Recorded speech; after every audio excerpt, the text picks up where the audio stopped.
10 வருஷத்துக்குல இருந்து தான் பேசிக்கிட்டு இருக்கேன். 9 வருஷத்துல இருந்து தான் இந்த மன்னரை நான் எதிர்த்துட்டு இருக்கேன். இப்ப எல்லாம் மன்னர்னு சொல்ல முடியாதுப்பா, மன்னிக்கணும்.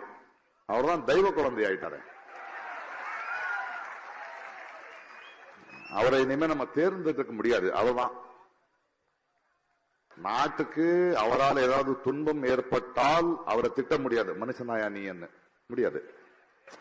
ஏனென்றால் தெய்வம் சோதிக்குதுன்னு தான் நம்ம சொல்லணும். சரி, அவன் எப்படியும் போவான், அதுக்கப்புறம் பேசிக்கலாம். கௌரி லங்கேஷ் இங்க பேசிட்டு இருக்கிற மாதிரி அவருடைய அப்பா லங்கேஷ் ஒருத்தர் இருந்தார். அவர் தான் என்னுடைய ஆசான். அவர் ஒரு பத்திரிகையை நடத்திட்டு இருந்தார். ஒரு மாபெரும் சிந்தனையாளர், எழுத்தாளர். அவர் தான் எங்களை சிதைக்கினார். அவருடைய கோபம் தான் இன்னும் எங்களுக்கு இருக்கு. அதாவது அந்த காலத்திலேயே ஒரு